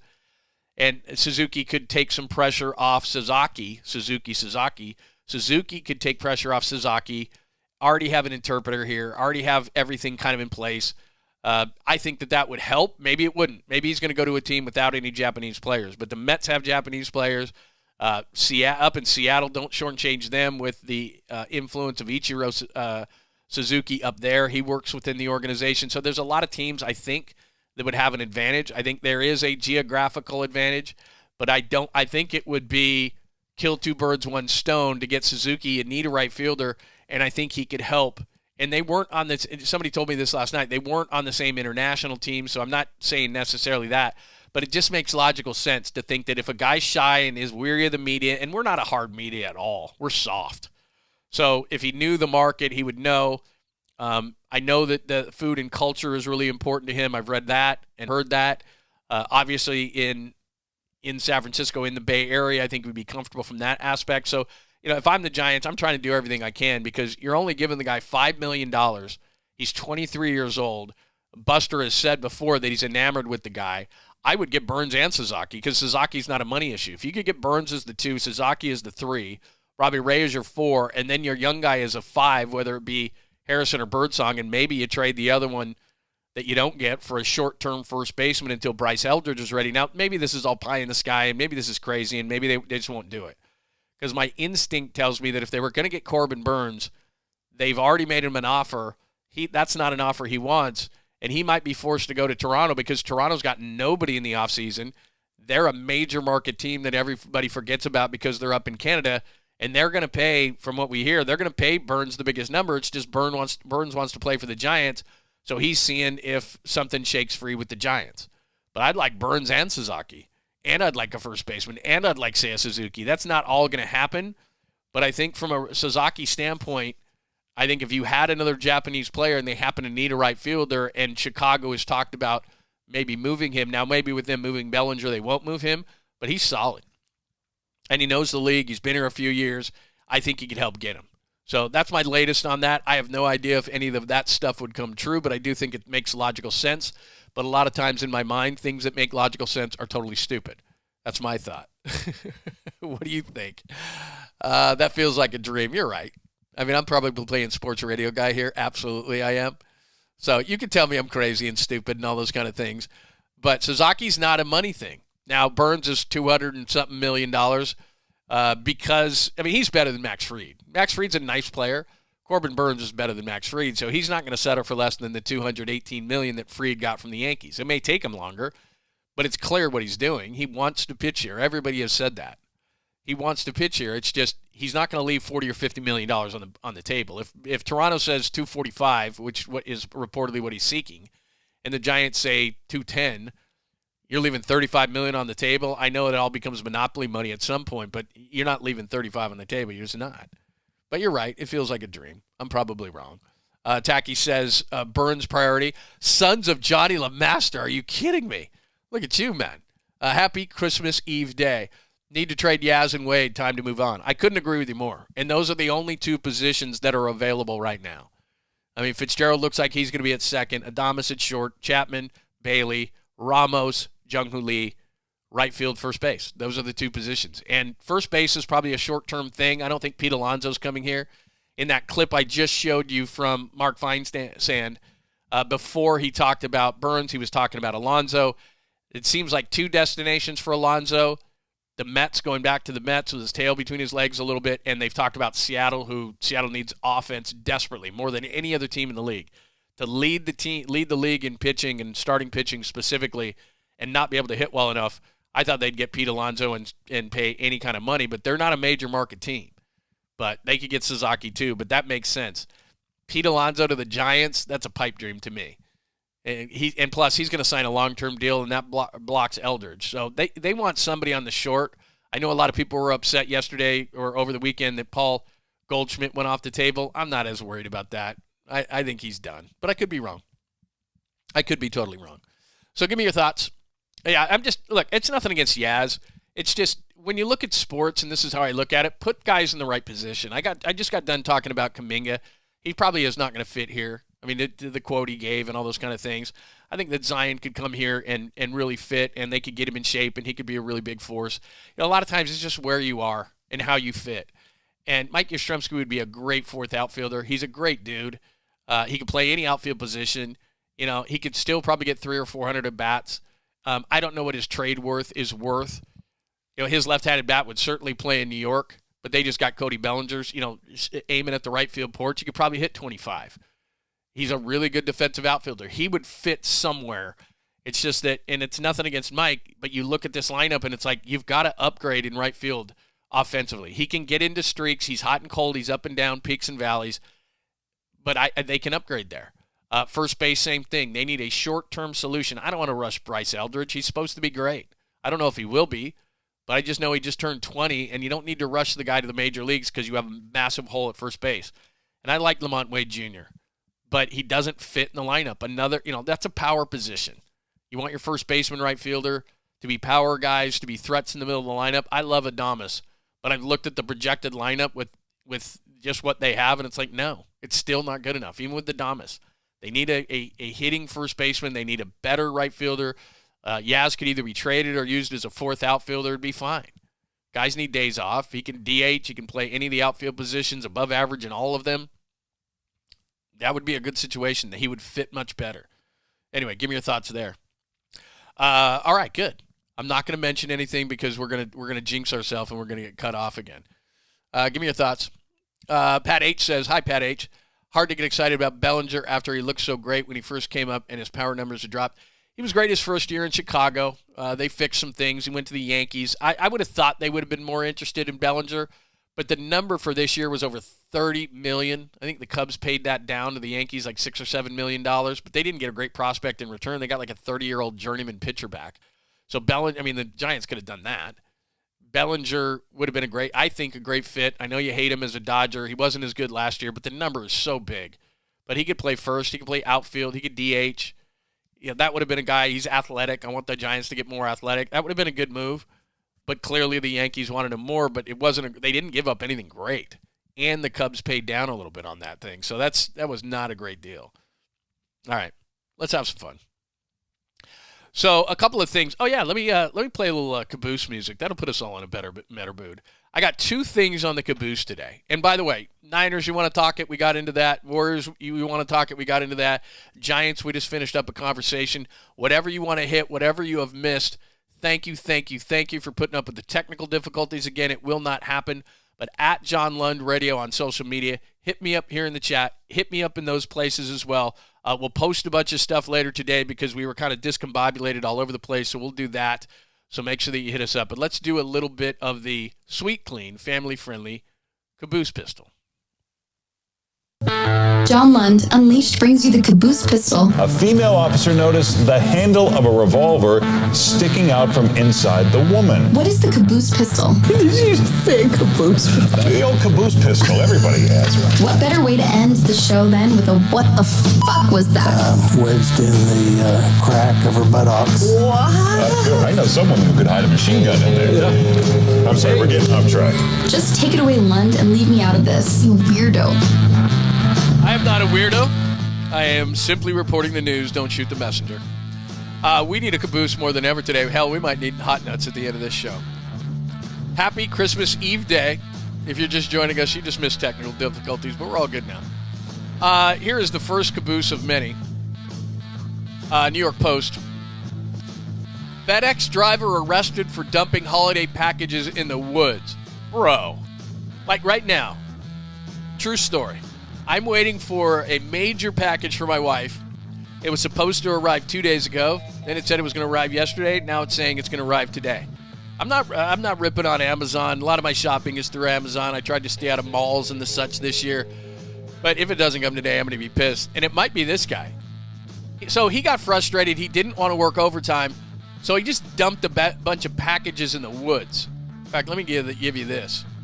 A FedEx contract worker has been busted for allegedly dumping dozens of packages in the woods to avoid working late. Latavion Lewis was arrested after a post office in Bonifay, Florida. Okay, this isn't my guy. Received several reports of FedEx packages littering the roadside in a wooded area during the busiest delivery season of the year. The contracted worker from Alabama agreed to meet with deputies and confessed to tossing the packages rather than return them to the FedEx warehouse due to the late hour he was working, the sheriff's office said. Bro, come on, man. You can't do that. You can't do that. I mean, I'm waiting for my packages. Like today, I have a major package for my wife. If it doesn't come, you can't, like Christmas morning, it's for the kids and all that kind of stuff, and their stuff is secure and all that, but I'm waiting for one thing, and it's on me. I started late, but she gave me an idea late in this whole thing, and I was like, that's it. That's the good one. And it hasn't come yet. And if there's a copycat guy like this guy in Florida, I'm screwed. I am really screwed. And I'll never forget it, because if you screw up certain holidays, and you know this, if you screw up Valentine's Day, if you screw up birthdays, if you screw up Christmas, you can't live it down. You can't. On those special days, you can only keep your head barely above water. Like, the only time you really score points as a man or a significant other, whatever, is when you do things unexpected. Flowers coming out of nowhere, a gift just for the heck of it, not because you want sex or not because you want something or you're trying to curry favor on. Like, those are the days where it's like, oh, you can win. On Christmas, Valentine's Day, anniversaries, birthdays, you can only keep your head above water. This is the expectation level. Early in my relationship, I learned, and this is something for the young crowd listening, a major package. This is for the young crowd listening, which is keep your expectations low. If you go real high, like massive diamond ring, and the anniversary, for the marriage or whatever, all these big different things, then the expectation level is here, then it goes there. Like, my hand's even out of the picture on this. I'm just telling you, just helping you. Veteran moves. Keep the expectation level here, move it to here occasionally, get it down, whatever. Don't start here. All right? So, because you're just going to get hurt. You keep your head above water on these special days, and then when you really want to do something, you do something just out of the blue, bringing flowers home or sending them to the office, which then I hate that, because then it's like your wife or significant other comes home and goes, Betty got flowers. Betty, when do I get flowers? Like, that's the ultimate man move, and you're loving it. But if you're other guy, you're like, bro, come on, don't do that to me, because now I got to do that. So anyway, point is that you've got this expectation level, and I've set it relatively high. So if this thing doesn't come through today, I'm in a lot of trouble. So that's lame. I mean, I can't not believe that dude did that. Just said, you know what? I don't want to work overtime. I'm chucking these things in the woods. Dude, if you're getting fired, they're going to find that stuff. So just bring it back to the warehouse and say, I don't want to work OT. I'm out of here. And you're a contract worker for the holidays anyway. It's not like this is a long-term thing, So just, you can't do that to people. That is bad. Like, I understand, man. You're frustrated. You can see it now because, like I said, I'm an anti-mall guy, but I've had to do it because I waited so long. And, like, I feel so bad. I don't know how you feel about this. Don't you feel terrible when you are last-minute shopping and you can just tell the exasperation and exhaustion on the face of the people that are doing retail right now? And they're just like, you go up to the register to buy all your crap, and they're just like I had a pile of stuff yesterday. After the show, got a bunch of stuff done, got a bunch of cuts, recorded a bunch of stuff. Then I'm like, okay, I got to go. And by the time I got out of my house, it was like 4 o'clock. And it was a madhouse, and it was crazy. And I'm waiting in these long lines. And I get up, and I dump all my stuff on the counter to pay for it. And you could just tell. The person was like, next. Yeah, I come to the line. They're like, cash or, whatever. They're exhausted. I feel terrible for them. So I understand what this FedEx guy is going through. I really do. We all get tired. We all get frustrated. Come on, man. It's Christmas. You can't dump that stuff in the woods. I'm waiting for it. It's killing me, bro. If you dumped if somebody did, you know what? I'm doing that too. FedEx or Amazon person or whatever, and they just decide I'm dumping my stuff in the woods too. Man, you're screwing a lot of people. I'm just telling you. My marriage maybe depends on it, possibly. So anyway, yeah, it just sucks. It's terrible. All right, one more. This is going to make you feel good, actually. Give me your thoughts on that, by the way. Chat line. People are going crazy. I love it. Let's see. I have zero expectations, says AJ Cruz 75. I'm always surprised when I get anything. I'd like to think about, like, I am definitely not the person, and there are guys like this who are just so thoughtful that their wife or significant other will tell them something in like July or August, and they'll remember it, and they'll go get it right then. They've got this pile of stuff, and they're ready to go. My dad was that way. My dad was never a last-minute guy. All through the year, my mom would say something, and he would get it. And he'd go back and get it. And by the time Christmas would roll around, he'd have all our stuff done. He didn't even have to go shopping. And I'm like, how do you do that? And he's just like, I'm very thoughtful. I remember, that's, blah, blah, blah. He was a very successful guy. That's why. Here's me on the 23rd going, oh my God. And then it's too late for Amazon, and now you're a dumbass like me, and you got to go out to the stores and fight with everybody else, and everything's annoying, and lines are long, and it's like, I was pretty calm. I was calm yesterday because I'm like, I kept telling myself, I did this to myself. This is on me, 100% on me. And everybody else is rather angry, and, the cars in the parking lot, everybody's pissed off and in a hurry and all that kind of stuff, and they're panicked. Like, it's terrible having to go out like that. And normally I'm Amazon guy. But I'm certainly not the guy that, like, in July, August. Plus, that doesn't put the financial strain on you. Like my credit card, through the roof. But, my dad was like, during the year, he's just picking stuff out. And by the time Christmas comes around, he's like, I'm already done. I'm done. It's December 1st. I'm done. I was done before Thanksgiving. I was done before November. I was done before Halloween. And I'm just looking at him like, whatever. Real men don't start till the 23rd. I wouldn't quite go that far, but yeah, it's frustrating. And I always tell myself, I'm going to do better next year, and I never do. Pat H., I got 2 gifts from our girl and 1 for our dog. I could not have set the expectations any lower. You are a man. You are a great man. I don't know. And then here's the thing, too. Do you ever do this? I'm sure you do, because for years I've been doing this. The Fry Man is a genius. He is. Tacky knows my dad is the Fry Man. I love you, man. I got to get you some gear. I got to get you some gear. Everybody here. You've all been with me since the beginning of this last month, and it's been amazing. You're all awesome. Incredible. Rocket says, my fiance right now is at Target to pick up something. At the pickup station, it says people are getting in their cars. Target work is taking hell long. Yeah. I mean, can you imagine working at Target right now? Oh, my God. Oh, I mean, because seriously, Target is just a mess. In fact, somebody saved me. I don't know if you like these rants or not, but I'm on one. The other day I had to go to Target, which was just the dumbest thing. And so I go in there, and it's just, I mean, seriously, it's a freaking madhouse. And on either side, I don't know why they do this. They're making money hand over fist. And so you got the ones, of course, and they're all packed with somebody. Some people just don't want to go through the auto pay or whatever, the self-checkout stuff, and that's the only place I go. I don't like to talk to people, nothing. You would think I would, but I don't. So the one on the left side is wide open. It's got a line back to Egypt. I mean, it's just a million people. And so I'm just like, how am I going to do this? So I walk all the way to the other one, and it's not open.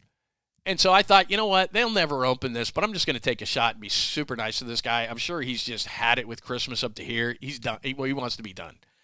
And so I say to him, I go, bro, it's Christmas season, man. Is there any way you could open one of these lanes? Because there's 4 self-checkouts that no one's using, and the lines are, just ridiculous. Like a concession line at a baseball game. I mean, it's ridiculous. And so the guy goes, you know what? I will. And he did. And he opened all 4. And I thanked him about 82 times. If I had, I don't know if you can tip Target guys. I probably should have tipped the guy. And I was out of there in like 2 minutes. I was like, this is a Christmas miracle that this guy opened these up at Target. Because Target right now is a madhouse. So I feel bad for your fiance. My God, Philip, good to see you. Target. I mean, seriously, how much would some of that? Oh, Walmart. God, you're getting me on tangents today. But I owe you guys. So yesterday, I had to go to a store, and it was next to a Walmart. And I thought about Walmart for just 1 minute just because I had to do stocking stuffers.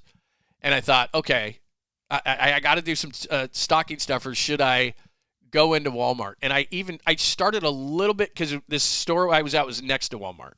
And I started a little bit into the parking lot, and there were so many people. I mean, not just so many cars. I mean, people in and out. I mean, I was sitting there waiting for like 5 minutes with all these carts, all these people running in and out, kids and all this. And I went, you know what? No way. And I literally went down one, turned out, and went. I was just like, I can't do that. I cannot do that. That was like at about maybe 7:30 last night. It was like, no. There's no chance. No chance. Seriously, right now to go to Target today, even if my wife tells me to. Oh, this is another thing that just popped into my mind. Yeah, never. I agree with you. I never. Keep the tangents coming. I know. I don't. This is just like vomiting out all this different stuff. God, I had another one too that was a good one. But yeah, anyway, last night I did that.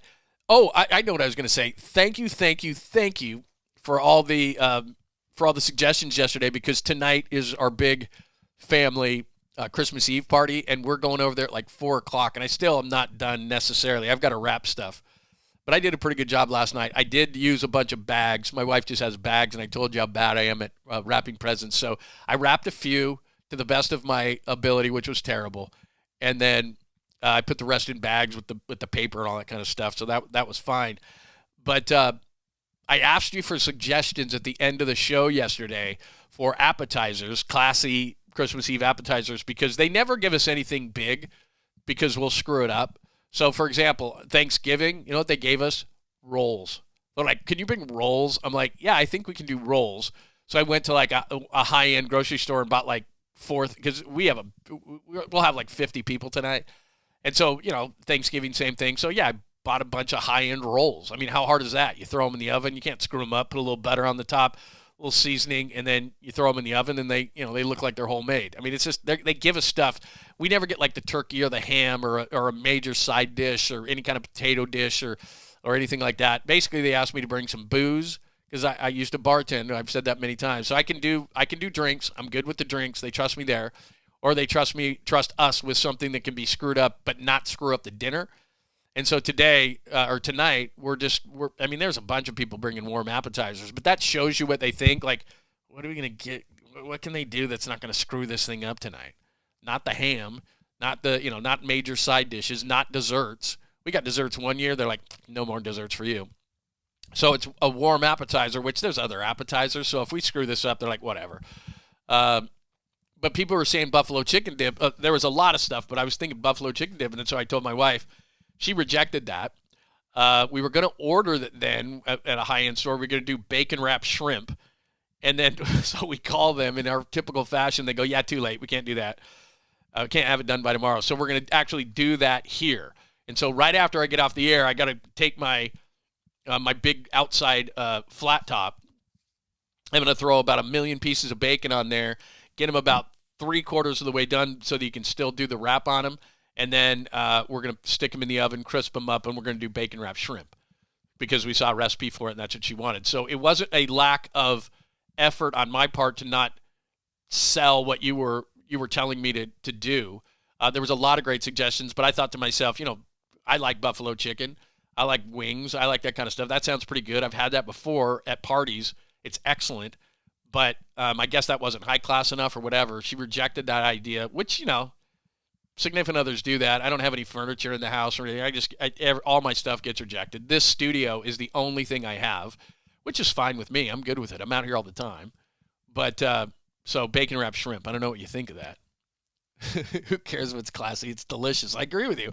I'm into delicious. I'm not like, hey, I'm bringing this classy dish. Look at all this stuff. Like, we've done artichoke dip and all these different things. And I just thought to myself, hey, buffalo chicken dip sounds good. But so I heard you, and I tried to sell it, and no good. Hurleybird says, solid choice, bro. Yeah, I mean, bacon, anything, right? I mean, if you wrap most anything in bacon, aren't you going to be okay? And as long as, and I'm trying to think, we've done some bacon wrap things before, but honestly, bacon will just like, I'm not going to say you can put, shit there and wrap it with bacon. That's not, you're not going to go that far. But I mean, bacon can generally make everything taste way better. Like, I put bacon, if I can, I crumble up bacon on everything. Like, let's just do bacon. You ever had a donut? I think it originated in Voodoo Donuts in Portland, which is a great place that has now become overrated. Because the line is ridiculous. But I think they might have been the first ones to put bacon, but I'm not talking about crumbled bacon on a maple donut. I'm talking about they do like the maple bar and then they stick big pieces of bacon on it, not crumbles, bacon. And they just jam a ton on there and it's good. And you wouldn't think that bacon on a maple donut could be good. It's outstanding. So I think you can put pretty much bacon on anything. Now, I've tried, and this is what's crazy, like bacon shakes and stuff. Nah. That's where you got to draw the line. But pretty much anything, bacon's going to be good. And if somebody sees like bacon on something, they're going to try it. And that's really all you want. Like, I put the effort into this. Here's, 75 bacon wrapped shrimp. Those are going to be gone. Like bacon wrapped anything. Hey, do you see the bacon wrap? Those are gone. What the hell, bro? So that's what I decided to do. Blue Star Donut superior to Voodoo John. I've had those. I'm just saying I'm not down on Voodoo Donuts. It's just it's like anything, supply and demand kind of a thing. Like I like, just like everybody, I like Chick-fil-A, I like In-N-Out Burger, but I'm not going to sit through a 45-minute line. Like if Wendy's is down the street and I'm hungry, I'm not waiting. I shouldn't say that because both of those places, very efficient lines. Wouldn't you agree with that? Like In-N-Out and Chick-fil-A, very efficient lines, very quick. They got the people waiting out there. Like you don't have to go up to the menu like you do at most places. It's like they got 2 or 3 people in line. Boom, boom, boom, boom, boom. I don't know how they keep it together, but they do. And then all of a sudden you're sitting there going, "Wow, like my order's not even screwed up." So it doesn't take that long, but still, you're kind of thinking to yourself, like, because I'm in San Ramon, so I'm a couple miles down from the one right off, 680 South. You see it on the side. And then you go off there, and there's a light, and that light is jammed because of that In-N-Out burger. Like, it's like, are you kidding me? It causes traffic jams by my house. I'm like, come on. So I'm just, by the very principle of it, like, it's good, but it's not good enough that I'm waiting in that line. And that's kind of how I feel about Voodoo Donuts. They're really good. And when I lived there years and years and years ago, it was great. You could walk in there. There was a little bit of a line. It was popular, no question. But now it's like, it's all tourists and all these people, and the lines are on the block. And I'm like, okay, enough. I'm not doing that. John's a Denny's guy, always an open table. Hey, man, don't sleep on moons over my hammy, all right? Don't sleep on moons over my hammy. But, yeah, I'm not a Denny's guy. When I was young, you're hungover or whatever, you're in college, Denny's is fine. But, and again, I'm not a breakfast snob by any stretch of the imagination. But it's like, Denny's has had some PR issues that are not great. Never had Chick-fil-A. Really? Worth it. Am I wrong? Chick-fil-A worth it. Like, here's the thing you do with Chick-fil-A, and I don't endorse this anymore because we've spent so much money on it that we're trying to cut back. DoorDash is a great way to do Chick-fil-A just because then you don't have to wait in the stupid line, and you can probably get Chick-fil-A delivered to your house on DoorDash as fast as you can waiting in a line. But again, Chick-fil-A, very, very efficient. And my go-to is their waffle fries are okay, but I do the spicy chicken sandwich with the mac and cheese, which is outstanding, and then like a diet drink or something. The nuggets are good. If you're a health guy or health person, the grilled nuggets are even really good. The grilled sandwich, it's not nearly what the breaded sandwich is, but if you're trying to, pretty good, not bad. Good sauces, underrated. The mustard sauce is outstanding. Great spot. I went to, man, am I on one. I went to the one by Levi Stadium, so I was going to the national championship game between Clemson and Alabama. How many years ago was that? 4, 5, whatever. Trevor Lawrence was their quarterback. Clemson ended up winning the game, but what was so crazy about it was, if you know the one down in Santa Clara that I'm talking about, very close to Levi Stadium, there's a hotel there. I can't remember what it is. There's a hotel in the same place that there's a Chick-fil-A. Well, there must have been some sort of a travel package. It was all Clemson fans staying in that hotel, and they're like, hell yeah, it's Chick-fil-A. And the place was packed inside. There was such a line outside. I'm like, I'm just going to go inside. It'll be quicker. I go in there, and it is all people, and this is like, hour and a half before the game. They're all tailing, maybe 2 hours. I was going down to a show I was doing my show, and then we were, going straight up to the booth or whatever for the Clemson Alabama national championship game. I've never seen a place more packed. It was like this, and it was just Clemson people. It's a taste of home, and they're getting tons of Chick-fil-A. I'm in this line going, I've never seen it like this, but it's all people in orange. It was all Clemson people. It was unbelievable, and they were mowing it like they hadn't seen Chick-fil-A in 5 years or something. It was crazy. All right, have I ranted enough? My God, I just went on like a 20-minute tangent. Chick-fil-A is mid. Oh, you're not a fan, huh? Interesting. Let's see. I live near that In-N-Out, and I never go there. Maybe a couple times. Right, because it's such a long line. Always. Not to go on another tangent, but it could be 10 in the morning, and they I'm regimented in how I eat, except for I love breakfast or dinner. I'll do breakfast or dinner every once in a while. But, I can't do burgers for breakfast. Now, there are those places that you put a big egg on there, and I get it. Or, you do Loco Moco or something like that, which is amazing, and it's got a burger in it with the rice and the, and the egg and the gravy and all that kind of stuff. I could do that. But in terms of saying, okay, it's 10 o'clock, what do I feel like for breakfast? In-N-Out. I can go by that In-N-Out at 10 o'clock, and there's still a line. And I'm like, wow, really? Crazy. That's not my thing. Can't do burgers for breakfast. Bacon wrap shit is underrated. Hi, Pine Needle. You know what I mean. Crushed a bacon cheeseburger from Nations last night. Yeah, Nations is good. I got to say. Nations is good. I'm trying to think what other, there's one on the tip of my tongue and I can't remember it. I told you this the other day, but I'll repeat it. I am down on Five Guys just because, I'm not kidding you. Maybe this was a mistake, but I don't think it is. I took my son there the other day back from college, who's eating me out of house and home. And we did 2 burgers, 2 fries, and he did a shake and I did a diet soda or something. And it was $52. And I was like, 52? Like 52? Like 52. And he was like, yeah, 52. And I was like, pfft.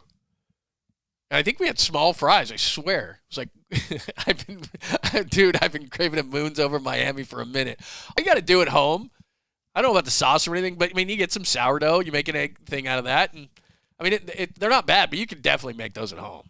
You can definitely make Moons over Miami at home. I really believe it. I don't think that you have to go there. I don't think that Denny's is like, I don't go to Denny's. Raising Cane's, there you go. Marcos, my son down in Phoenix, he's not watching this thing. For Christmas, one of the things I put in his stocking is a $50 gift card to Raising Cane's. I'm constantly looking at his debit card. He goes to Raising Cane's like 3 times a week, And if you ever watch Shark Tank, which, if I want to hang out with my wife, I got to watch Shark Tank every now and then. That dude was on there as one of the sharks. They are making money hand over fist.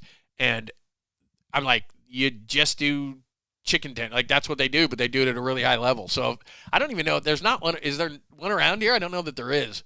But, yeah, they do. My son is just like, are you kidding me? Yeah, I have been to Fat Maddie's in San Ramon, Pat H. There's also one in Blackhawk, and I don't know if it's still in business where I used to live, and that was there. See, there you go. Gizmo says Raising Cane's underrated. Everybody's got their different thing. Yeah, Raising Cane. Yeah, my son he loves it.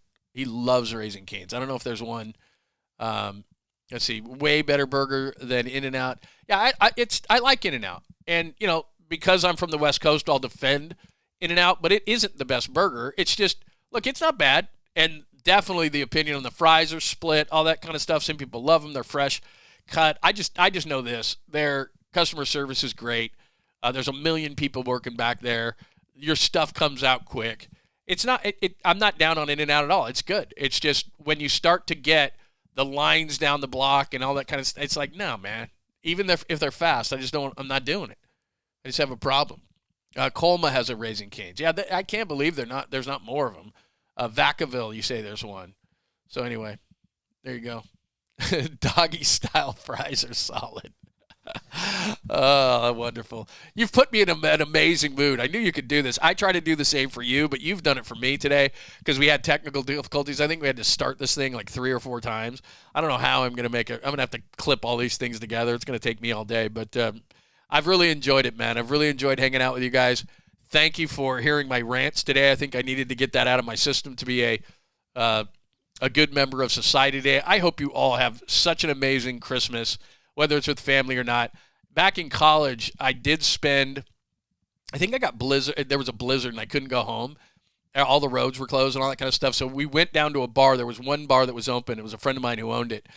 And we just sat there and drank beer and booze all night long. And it was just like the sorry people who just like didn't have a place to go. And he wouldn't close the bar because, most bars, it's like Christmas Eve, go home. I mean, we just sat there all night long. And it was like, that was the one Christmas Eve. So that was kind of a bummer. But then again, it was kind of funny because it was just all a bunch of friends. So generally speaking, if you have family, if you don't. But you just made my day, everybody. And I do. I hope you have an amazing Christmas, whatever it's going to be, or holiday season, whatever it is. Because politically correctness, whatever. I say Merry Christmas. A holiday season, however it is that you celebrate. You have made me just really happy, a lot of fun. I love connecting with everybody. I'm glad we're expanding the community, the people who have been there from the beginning. Like I said, my wife got me this hat, and she's got a bunch of stuff. So I'm going to start having hats and T-shirts and stuff like that. I want to give them away to the people who have been here from the beginning, which is only like a month. But, I really appreciate everybody coming in. Every time I come up to the computer and there's a bunch of people waiting, it makes me excited to do a great show. I don't take your viewership, listenership, if you're listening on the podcast right now, lightly. I want to put on a great show for you every single day, and we're going to have a great 2025. So I'll put a bunch of stuff up later. I'll clip all this stuff together. And tomorrow, obviously, for Christmas, I won't be here. But if there's stuff that's going to happen, I'll still, on Christmas, jump on here. And then on the 26th and everything, we'll keep things going. I think, going away for a few days, but I'm not going to stop the show. I'm going to take mobile units with me if I have to do that. And so we'll keep doing shows. So we're going to do more and more. I know people keep asking me about guests. Believe me, I'm putting that all together for the first of the year. We're going to do a bunch of collaborations. I'm sure you've heard this from other channels, but with Damon and Larry, and I already do Larry on Monday night, but we're going to get Tom involved in this kind of stuff. A bunch of good guys. Paulie, we've all kind of congregated to say, let's get this all together and kind of get it all in one place. I'm getting close on the website. My guy is just tweaking and doing a couple of things, so we'll have that. So then I don't have to tell you to go all of these social media places. My website will be in one place. But for now, at John Lund Radio on Twitter is the best place, but I'm on Facebook and Instagram and all those different places and Threads and et cetera, Blue Sky. So you can catch me in any of those places. I will respond at John Lund Radio.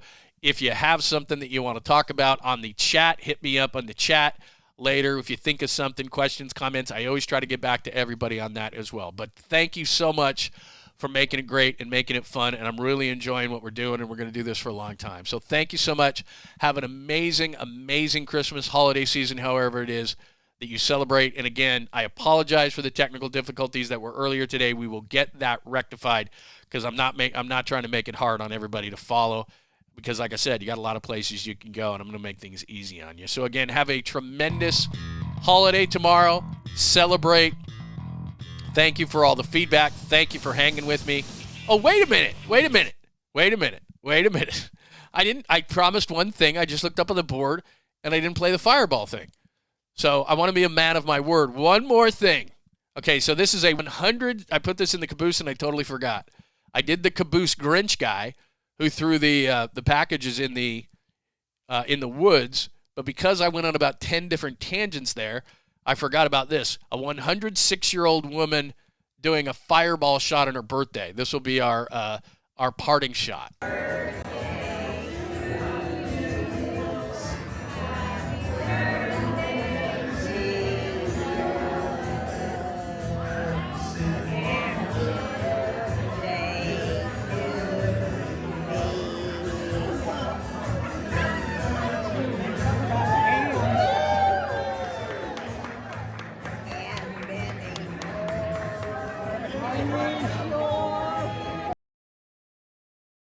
There you go. Good for her. 106 years old doing a fireball. I hope I can do that. I've always thought to myself, man, if I have major problems and all that kind of stuff, you can put me in the box, dementia, any of those things. You have my permission. But you see a 106-year-old do a fireball shot? Dude, those hurt me now, fireball shots. It's cheap cinnamon whiskey. I'm just telling you. There's a Jack Daniels version that's a little bit better. Not going to give you the hangover, just to tell you, but I got a lot of love for that. The 106-year-old doing the shots. Thank you for saying you hope my wife likes my package. Yeah, it's kind of hit and miss, to be honest with you. But if I don't get that today, if that gets thrown in the woods, I'm in a lot of trouble. I don't want to live to 106. My Lord. Yeah, you're probably right. I mean, that's adult diaper years and all that kind of stuff, and that doesn't sound very nice. Cinnamon whiskey is gnarly. I like it. It's just, I don't know if people know this, Fireball's cheap whiskey, and you can make your own cinnamon whiskey. You can infuse it, just so you know. All right, Merry Christmas. I've said this 5 times already. Love you guys. Have a tremendous, tremendous holiday. Farewell. Merry Christmas to all, and to all a good day and night.